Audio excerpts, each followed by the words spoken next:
Good morning, ladies and gentlemen.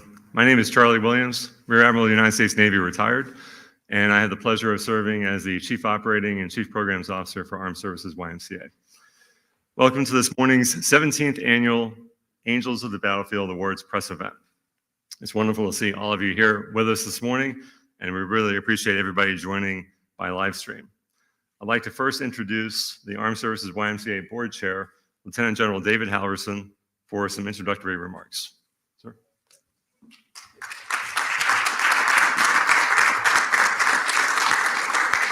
Well, good morning. How's everyone doing this morning?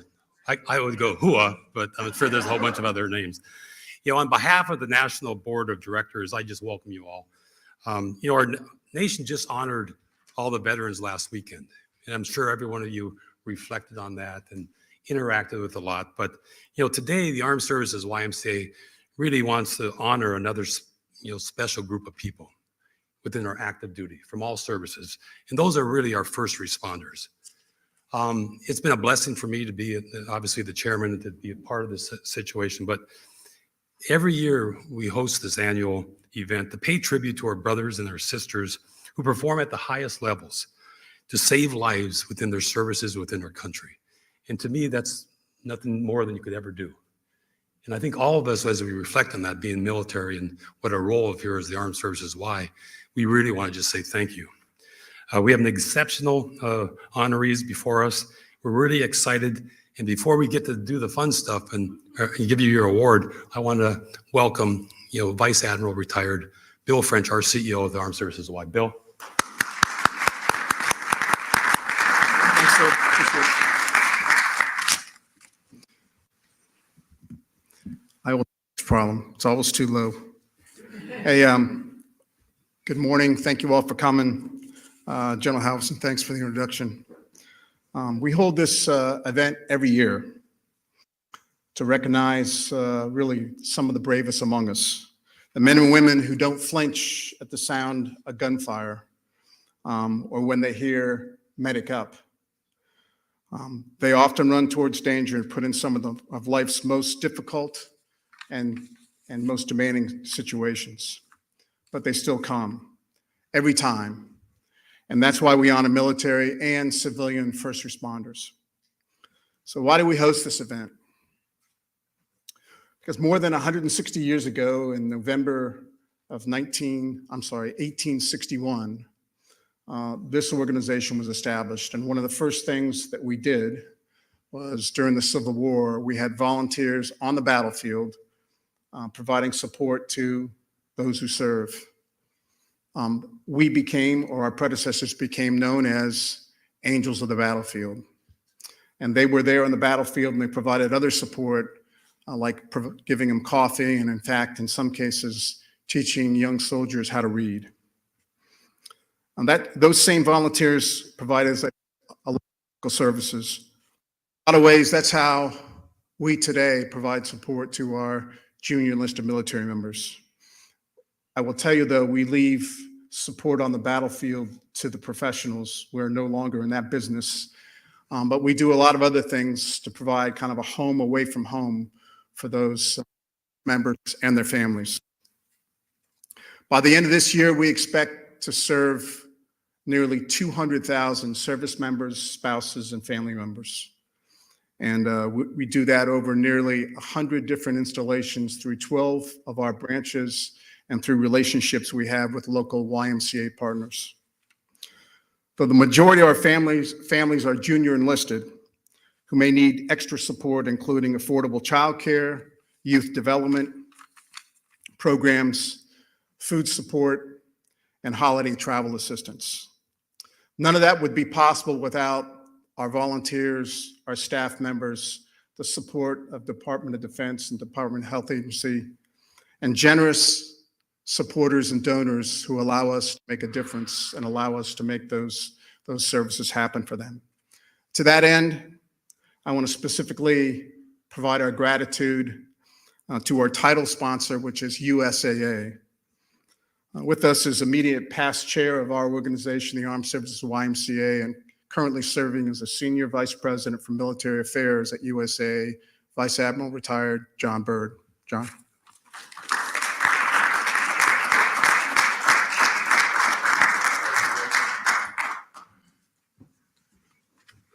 Good morning. Thank you, Bill. USAA is proud and honored to be the title sponsor of the 17th Annual Angels in the Battlefield. Armed Services YMCA and USAA share in the very strong belief and commitment to military family resiliency. We know that a strong military family leads to a strong military and to a very strong nation. Armed Services YMCA works every day to support our junior enlisted families, to include, as Bill mentioned, affordable child care, youth programs, holiday travel, and in many instances, food assistance. This is but a few of the many items that the Armed Services YMCA does to help out our junior enlisted and military families. I want to congratulate our amazing Angels in the Battlefield, men and women who inspire all of us with their incredible, selfless service. They are most deserving of our thanks and this recognition. Finally, I want to thank the Armed Services YMCA CEO, Admiral Bill French, and his exceptional staff for their unflagging determination to help military families. I would also like to thank our board chairman, General Dave Halverson, for his strong, dedicated leadership. You have all made a real difference, and we could not be more proud of the partnership between the Armed Services YMCA and USAA. Thank you.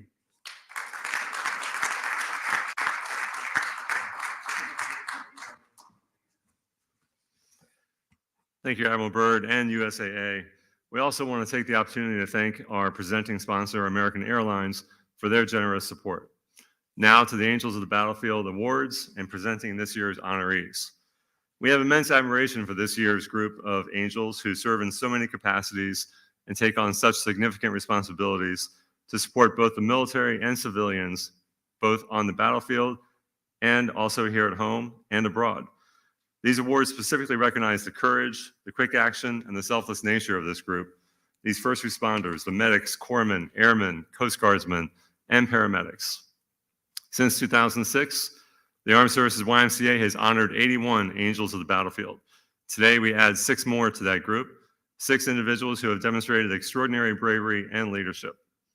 General Halverson and Admiral French will assist our esteemed presenters from each branch of service in handing out this year's awards.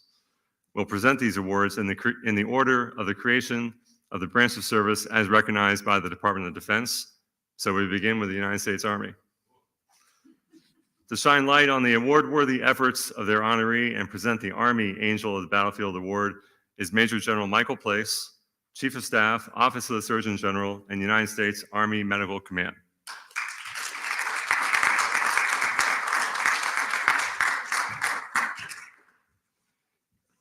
Thank you. And thanks to Armed Forces YMCA. This is an awesome event. I'll come as long as you keep inviting me. This is terrific. I also think it's appropriate for some reason that the Army goes first. I'm not sure why. Hey, I am. I'm honored to be here. This is a fantastic thing. And I want to introduce you to one of the Army's finest, Staff Sergeant Taquisha Abson. We'll call her Chantel because that's what she goes by.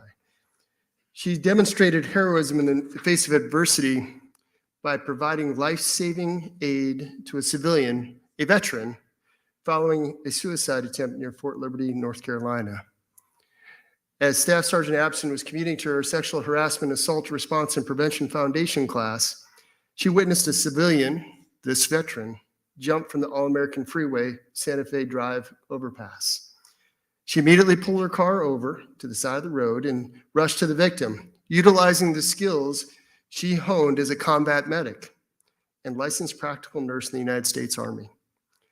With the assistance of another nurse and consistent with her combat medic training, she conducted a primary survey to identify any potential life-threatening injuries. She noted blood along his backside while ensuring his cervical spine was stabilized to prevent further neurological damage. While awaiting for first responders to arrive at the scene, her calm and caring demeanor allowed the victim to remain still and not further injure himself. Staff Sergeant Abson's immediate actions and selfless service exemplify what our combat medics do every day across the globe. oftentimes in austere and extraordinary circumstances, but also in their daily experiences such as this. Staff Sergeant Abson enlisted in the United States Army in 2013, and after completion of basic combat training, she had attended advanced individual training to be a 68 Whiskey, a combat medic. In 2019, she returned to complete an additional advanced individual training course, earning a new occupational specialty of 68 Charlie, a licensed practical nurse. She currently serves as a Phase 2 practical nurse instructor, victim advocate for the Army Sexual Harassment Assault Response and Prevention Program and the Navy Sexual Assault Prevention and Response Program. She's currently serving as a tactical combat casualty care instructor at Walter Reed National Military Medical Center here in Washington, D.C. Her selfless service, bias to action, and exceptional medical skills were essential to ensure the safety and optimize the clinical outcome for the injured civilian that day. Her dedication to duty are in keeping with the finest traditions of military service and reflect great credit upon herself, the 18th Airborne Corps, Walter Reed National Military Medical Center, and the United States Army.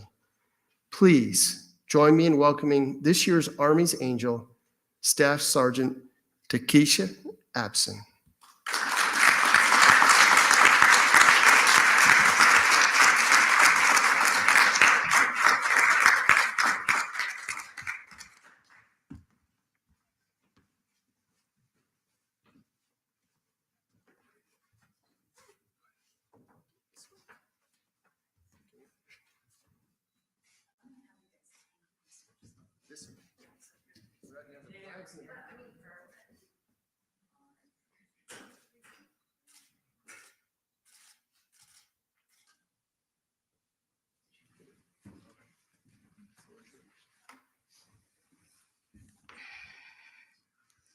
Good morning, ladies and gentlemen, distinguished guests, members of Armed Service, YMCA, and USAA, command teams, family, and friends. I'm honored to be receiving this award today, giving honor and glory to God first and foremost, but I would like to thank each and every one of you for coming out. And I also want to take a special thank yous for the Armed Service, YMCA, and USAA, for putting this magnificent program together and wanting to recognize me. I would like to thank a few other people, my chain of command, Colonel Mahoney, Command Sergeant Major Pierce, Captain Flowers, First Sergeant Kelsey, Lieutenant Colonel Abaton, Major Baez Diaz, for recognizing my efforts on August 8th. Believing I am worthy enough to receive this award. Thank you for mentoring me, counseling me, and our commitment to excellence in this organization. I also want to thank Class 23009 and Class 23004 for giving me purpose and motivation for every day. I want to thank two people that will be here this evening, my best friends, Tamara Richardson and Hannah Blair. Reason being, they have held me through this moment of difficulties. Dealing with the situation at hand was rough at first, so I do want to thank them for getting me through. I'd like to thank my grandmother and my father for supporting me and helping me when times got hard, but the endless amount of prayers. Thank you to my siblings and my nephews for always cheering me on daily. And to my 6 boys. Yes, I have 6. Tay, Jay, Jordan, Jacob, Deontay, and AJ. And AJ's his birthday. He's a birthday boy. I want to thank you. I want to thank you because you're the reason why I joined the Army. I want to thank you because despite how emotionally challenging it is and you want mommy to come home and quit the Army, you still stand next to mommy and say, Mommy, we understand, just keep going. And they cheer me on. So I want to say that I am very blessed to have you all. I know everyone is thinking, your mom and your husband is right here. Why not thank them first, right? Well, I've been in the Army for 10 years. This is the first time in 10 years that I was able to have my husband and my mother to be here and be present today to receive an award. So to my husband, Staff Sergeant Brian Abson, my rock, my safe place, thank you for being patient with me. The events surrounding the situation had many days of up and downs, but you were very patient. You held me and you assured me that I'm okay. You picked me up when I couldn't pick myself up, and you stood strong for the entire family. I couldn't thank you more, and I love you unconditionally. Thank you. And to my beautiful mother, Momsy. I don't think I can say her name even though I'm an adult and I'm up here, so Momsy. Thank you so much for giving me life. Thank you for never giving up on me. Thank you for being my best friend in my diary. Thank you for pushing me beyond my limits and refusing to allow me to fail. Thank you for cheering me on and loving me through my shortcomings. And I want to tell you today, I'm standing here before you to show you the fruits of your labor. I made it. And I'm so happy that we can share this time and this moment together. I love you. Sorry for taking up so much of your time, but I'm not gonna lie, this is a lot for me to stand up here today. I'm very humble and I'm very meek, and I don't like to be the center of attention. It took a lot of mental and emotional preparation. Thank you to my team, Ashley and Vanessa. I appreciate you. I also want to thank my church family. I was actually sitting here thinking about why did I not want to celebrate this moment? And why did I think that I needed to be celebrated? Because I didn't think I needed to be celebrated. I thought I was just doing my job. I was just being me. I would have done this in any situation. But someone put something into perspective for me. I was told, God put you in the right place at the right time, and he doesn't make any mistakes. I was also told that who's to say this is about you? Who's to say that it isn't about helping someone else? I asked, what did you mean? They said, just like you feel that you're never enough or good enough, how do you know that a regular person like you didn't trigger something in them to feel like they were good enough and that they should step out? How do you know that you didn't provide confidence for that person? How do you know that people that may have lost trust in the military for the things that are going on around the world, you didn't regain their trust in the Army or the military as a whole? How do you know that that man's life that you saved did not change his life forever? And now he has the power to not only live, but to change someone else's life? How do you know that you were not a beacon of life to others and you provided them hope? From that moment, I cried because I felt like I was being selfish in my humility and my meekness. There could be so much good that came from me or is coming from me speaking out, telling my story, and coming here today. Not only will I no longer be silent, but I'll also share this story for upcoming soldiers, nurses, medics, and anyone else that is in the medical field to let them know that the training that we receive actually does work, and it may not be actually in combat, but you may need it just walking out your front door. I will leave you with this. Matthew 15:6 says, in the same way, let your light shine before others, that they may see your good deeds and glorify the Father. This tells me that ordinary people, just like myself, can do extraordinary things, and we can be a source of light to others by the things that we do. And I'm going to allow my light to shine. I hope you too. And I want to thank David. You will always be a part of my life and a part of my journey, and I will always be grateful for you. Thank you.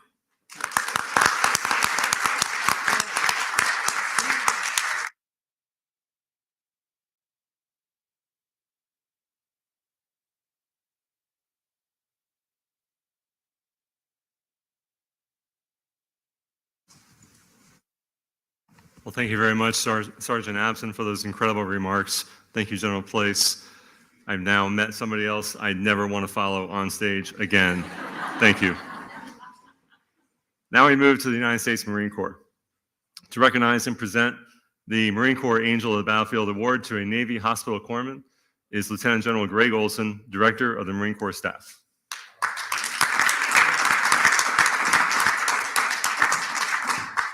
Well, good morning, ladies and gentlemen. It's my privilege to be here on behalf of the Commandant of the Marine Corps and the Sergeant Major of the Marine Corps to thank Petty Officer First Class Recon Independent Duty Corpsman Michael Schuster for his actions on behalf of others.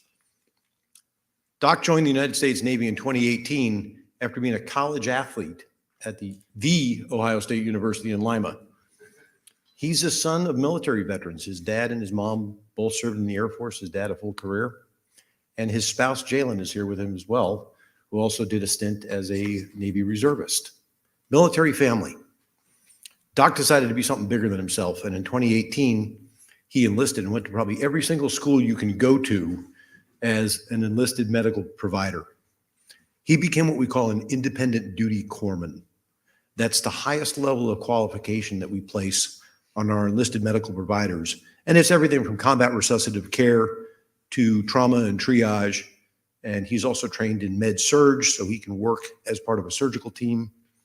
And that all came to fruition in the spring of 2023 when he, as part of 3rd Marine Raider Battalion, which is our portion of our Marine Special Operations component, was deployed to East Africa on behalf of countering violent extremism in an area of operations. Just to put it in perspective, the portion of East Africa in which Doc and his fellow MARSOC operators were working, from the northern part of the country is Bangor, Maine.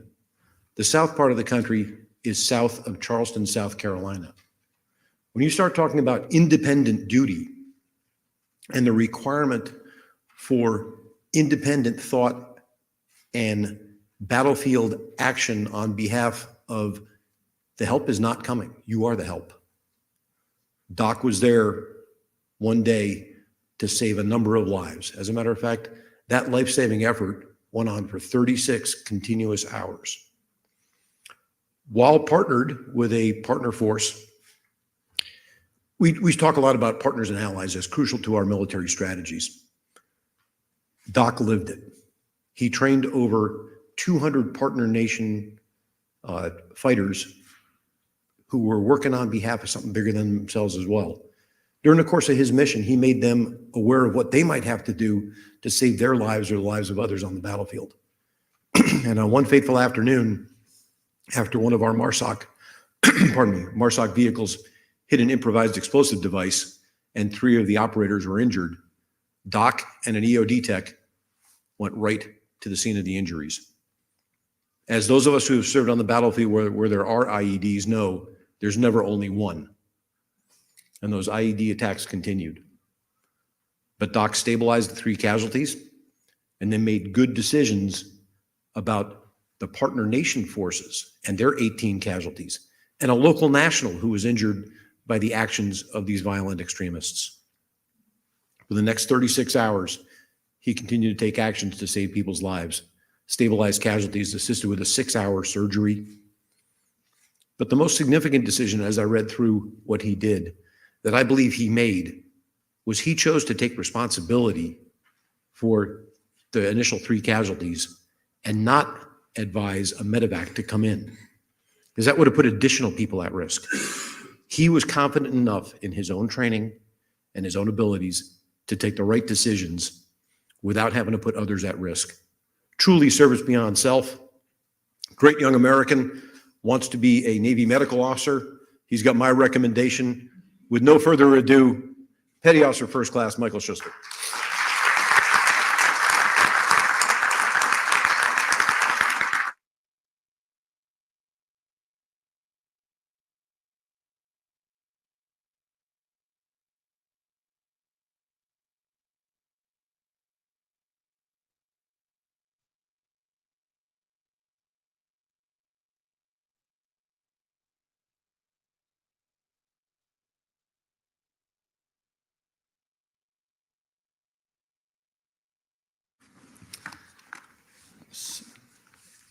Good morning, everybody. My speech will not be as great as hers was. But first, I just want to thank Lieutenant General Olson for the kind words. I want to thank the Armed Services YMCA and its sponsors for allowing me to be here today. I also want to thank my parents for always showing me what right looked like growing up, and then my incredible wife for supporting me through this journey in my medical and military career and always having my back no matter what. So thank you, guys.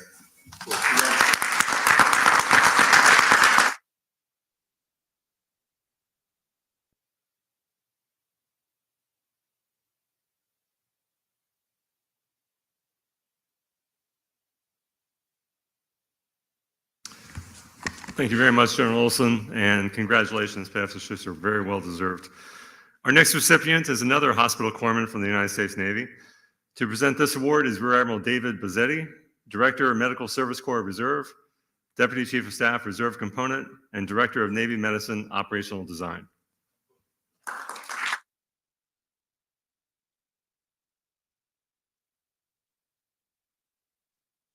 Interesting enough, I never have a problem with the height of the microphone. I don't know quite how that works.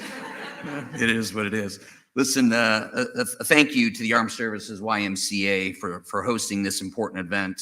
It's my pleasure to be here today on behalf of the Navy Surgeon General to recognize and thank one of our own exceptional sailors, Hospital Corps Petty Officer 3rd Class Jonah Lewis.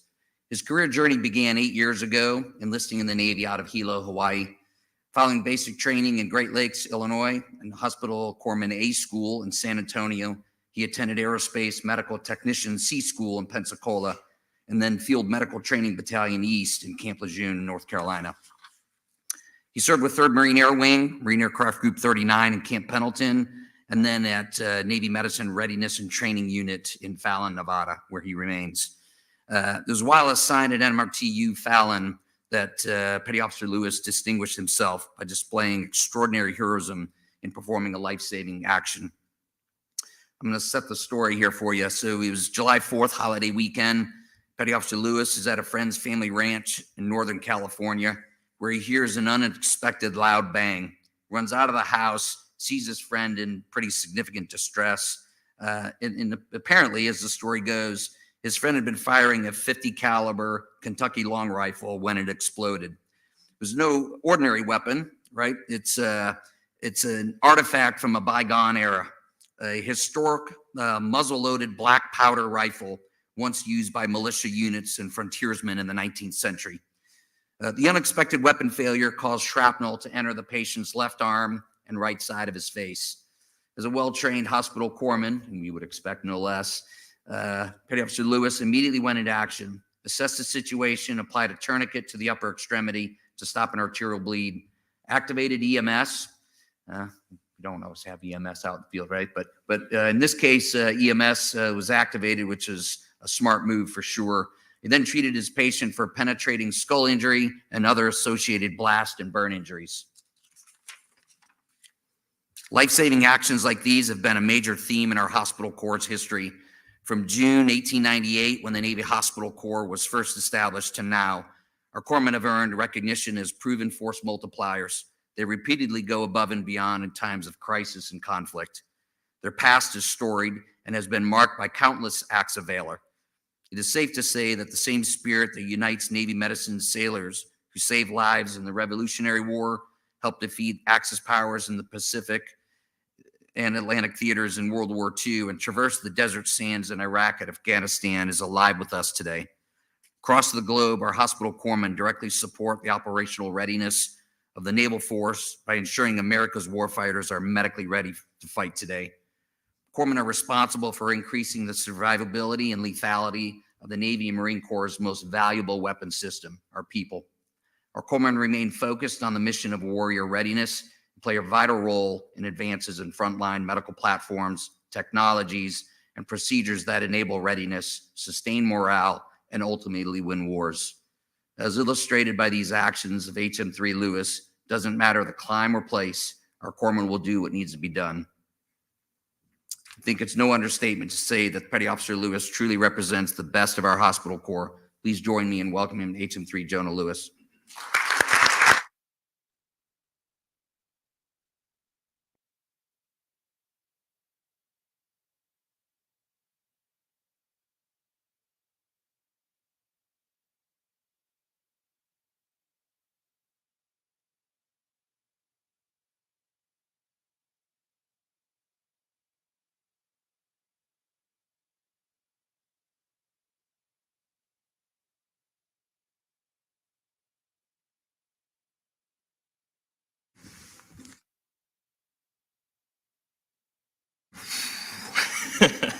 All right. Thank you, sir, for teeing me up, and thank you all for being here today. Yeah, I don't have a crazy long speech or anything like that, but he was my best friend. I mean, it could have been anybody, but it's I used to be one of my old Marines too, but being a corpsman, it's what we do. That's all I have to say about that, I guess. Thank you, guys.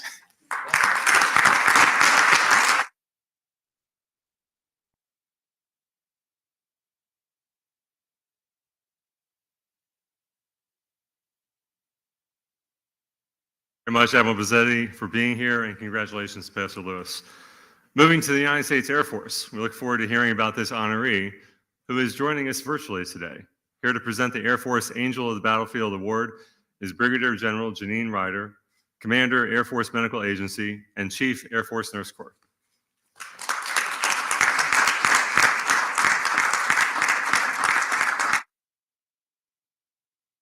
Well, good morning, everyone. Thank you to the Armed Forces YMCA. I don't have an issue with heights of microphones as well. And so today we really get to recognize great Americans and Technical Sergeant Zarina Herrera.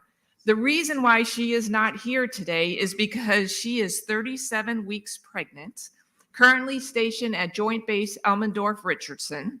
And we are expecting a girl at any single time, but I know that her mom and dad, Jeanette and Nell, will be at the gala tonight.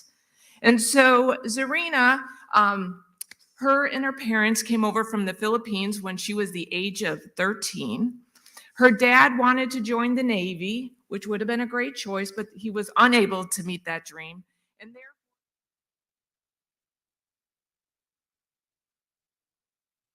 And her mom was a nurse and she knew she wanted to care for patients. Zarina has been in the Air Force for 11 years and 10 months. She has been stationed at Andrews Air Force Base, Korea, Aviano in Italy, a hardship as you all know. And she is now in Alaska waiting for an assignment in April. And so why we are recognizing Zarina today is because she came onto a motor vehicle accident, multi-car. She went to the vehicle that had the most damage. She stabilized the individual. When she brought her to a more safe place, she was pulseless. She started activating EMS, getting individuals to help her, and then started 8 cycles of basic life support. Sorry, I know what that is. But if we have all known what 8 cycles are, we know that's a lot of cycles. And then due to her training, her leadership skill, she got individuals to help her when the AED came and was able to revive that individual so they could go to further care. She currently is the NCOIC in charge of our Flight and Operational Medicine Clinic at Elmendorf, which is a joint service. And so they take care of over 51 joint service clinics, flyers, all those kind of things. She supervises 18 individuals, but I think her husband is active duty. He is an HVAC technician in the Air Force. And so I am very proud to recognize Zarina, Tech Sergeant Zarina Herrera this morning.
To the Armed Services YMCA for hosting this event and for making the Zoom event possible for me to attend.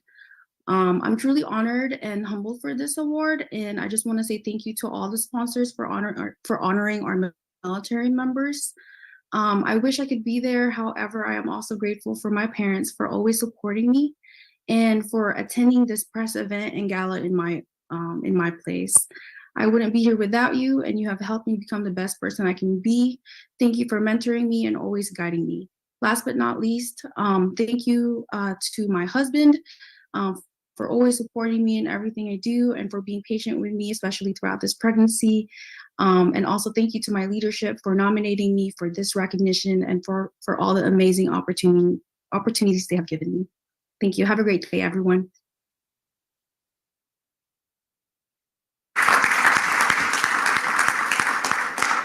Well, congratulations to Sergeant Herrera on your award and the new addition to your family, and thank you to General Ryder.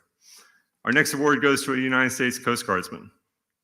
To share more about this honoree's story and present the Coast Guard Angel of Honor, Angel of the Battlefield Award is Rear Admiral Dana Thomas, the Director of Health, Safety, and Work Life for the United States Coast Guard.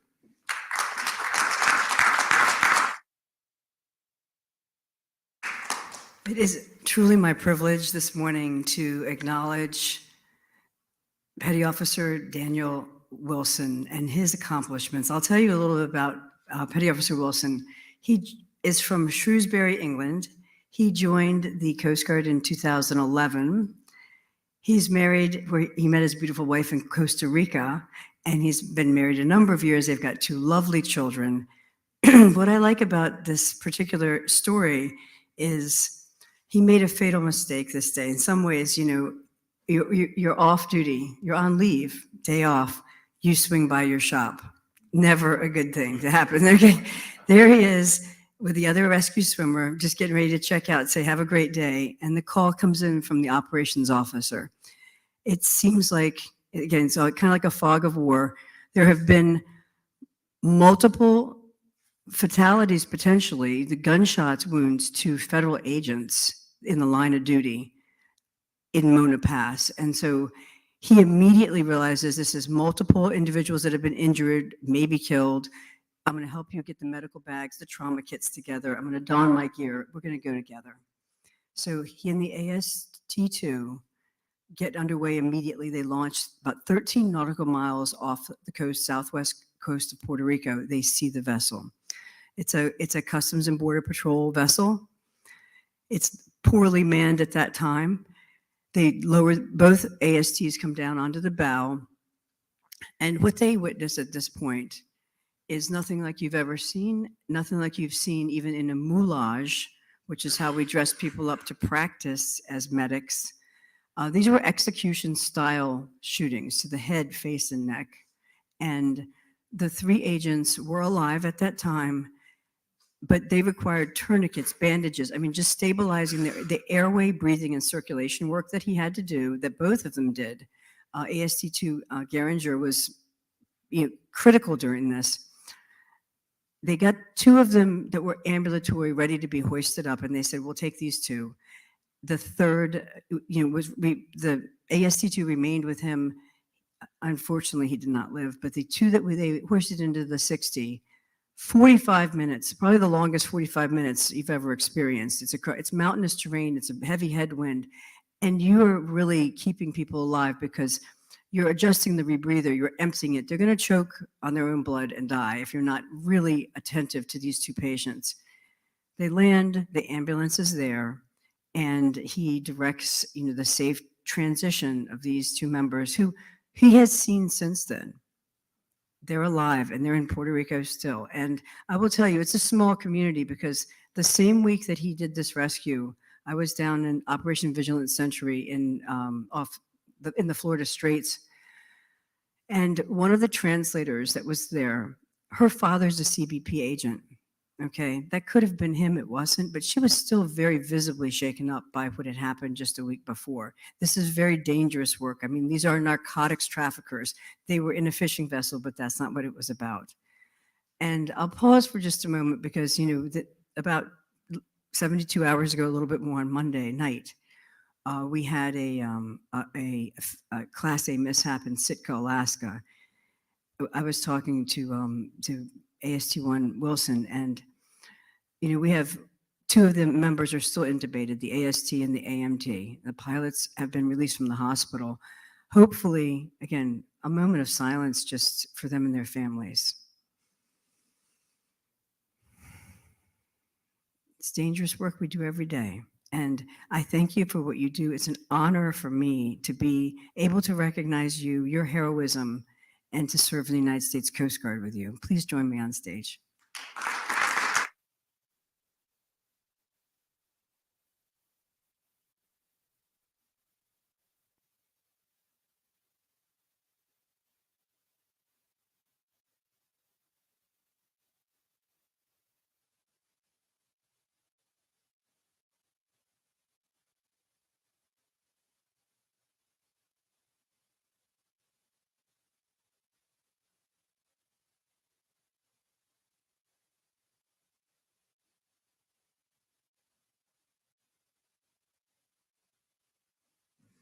Hello, everyone.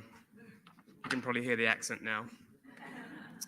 Thank you, Admiral. Appreciate those words. It's kind of a little surreal hearing it back.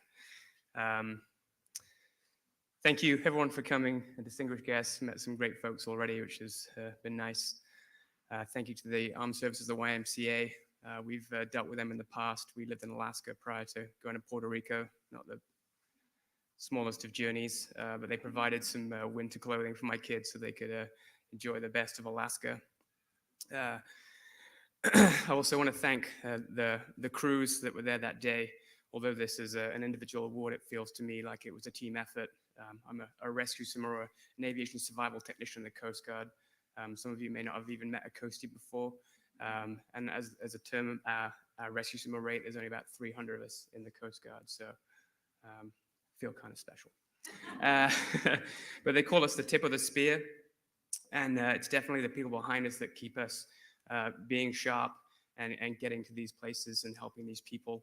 And on that day, typically as a rescue swimmer, you work as an individual. You are the rescue swimmer on duty. When that call comes in, it's down to you. But that day, there was several of us in the shop, and I was just one of the ones that kind of jumped in to help.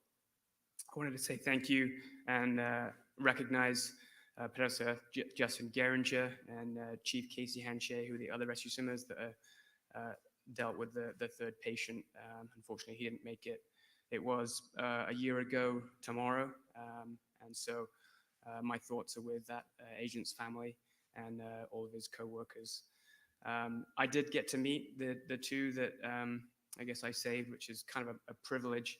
It's an unusual thing to be able to save a life, and it's definitely a privilege that few people get to do, especially in those kind of situations. But it's kind of phenomenal just seeing them walk around and be normal again after I saw them in the initial stages. So not to waffle on too much, but it's definitely an honor to be up here to hear these stories and get this light on these kinds of things. I've felt throughout my career, I've never really paused to acknowledge myself, what I've been through, and the small achievements that I do. So I think we don't like to have the light on us, but occasionally it's good, and it allows you to be thankful for how you got to this place and the people you're thankful for. So my wife is here today, and she's been here a lot throughout my Coast Guard career. She was the one that kind of mentioned the Coast Guard after I said, "What about the fire department? Just looking for jobs." And she said, "That's too dangerous." So now I jump out of helicopters. So thank you, my wife, and my kids are up here in DC. I was here a few years ago, 13 years ago, as an honor guardsman. And so now I get to show my kids all the places that we've been and the great capital and all the fun things to do. So thank you, everyone. Appreciate it.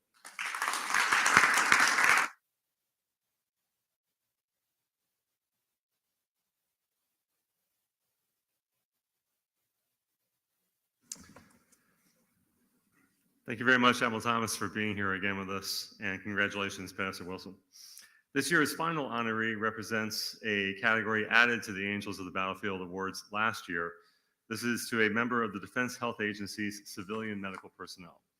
To share more about the second ever civilian honoree, who unfortunately is unable to join us here today, I'd like to introduce Brigadier General Norman West, the Director of Staff, Defense Health Agency.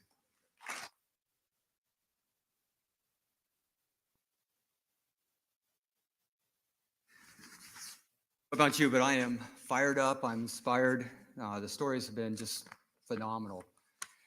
Good morning, everyone. I'm honored to be representing the Defense Health Agency and my boss, Lieutenant General Talita Crossland. I first want to thank the Armed Services YMCA for hosting this event, a highlight for military medicine every single year. And also, thank you very much for expanding the awards program to honor our civilian workforce. They work side by side with our military counterparts, so it's hugely important that they are also recognized. Overall, we have about 150,000 individuals in our workforce, and 60,000 of those individuals are civilians. So that's 40% of our workforce being civilians. That's hugely important to us. They're an essential portion of our healthcare system. The civilian angel of the battlefield is a great example of the type of selflessness of public servants we find in our unique system. I'm honored to speak about our civilian angel of the year, Mr. Tad Steins, a paramedic who works for the 412th Medical Group, part of the 412th Test Wing out at Edwards, California. Now, for those of you who don't know Edwards, California, it covers about 470 square miles out in the middle of the Mojave Desert. It's terribly hostile. It's a really difficult area to be in. It's where Chuck Yeager broke the sound barrier. It's where we develop experimental aircraft, fighter aircraft, bombers like the SR-71, the B-2, F-22, Joint Strike Fighter. It's just an area that's critically important to our national defense. I'm sharing this history because we put a lot of responsibility on our emergency medical technicians out in that location. They are on the clock 24 hours a day. Our military and civilian staff alike, they need to be ready to respond at a moment's notice in these harsh environments. Tad Steins has been doing that work for 17 years. I knew him about 8 years ago when I was his commander, so I can speak authoritatively on his capability and his self-sacrifice. He has been supporting our highly classified operations for a long time out there. He's seen a lot, and he's done a lot. His training, his expertise, however, came to be needed when he was simply sitting at home. He learned that his neighbor's house was on fire, and like many paramedics, he started running through his checklist. Number one, call 911, get fire and the paramedics responding. 2, make sure that anyone who's near the fire is evacuated and they're alerted. And finally, he knew his neighbor was wheelchair bound. And being wheelchair bound, he wanted to make sure that his neighbor was outside. He wasn't. So without regard to his own safety, he ran into the burning building, rescued the occupant, carried him outside, and then stayed with him until the other fire and rescue personnel were on scene. I'm happy to tell you that the individual that Tad had saved has made a full recovery. Ladies and gentlemen, we often talk about how our men and women in uniform run toward the gunfire. But in a similar vein, our civilians, they do the same. They run in when others are running out. Tad wasn't able to be here today, but his dedication, his humanity, public service as a paramedic are extraordinary. While the singular incident of the bravery takes this concept of service to another level, we're fortunate to have him from a DHA perspective with us every single day. I can't thank him enough for his dedication to our nation.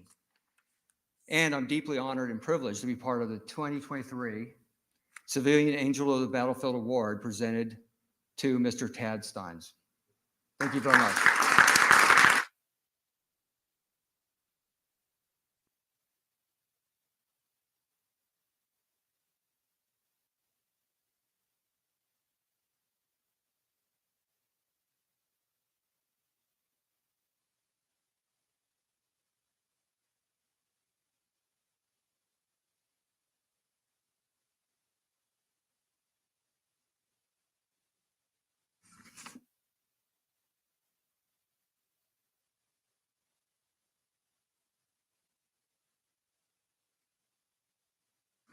Thank you very much, General West, and congratulations to Mr. Steins. As we close today's event, it is very important that we recognize and say thank you to the honorees' loved ones who are with us here in person and also their friends and family joining via live stream. Let's give our honorees one more round of applause.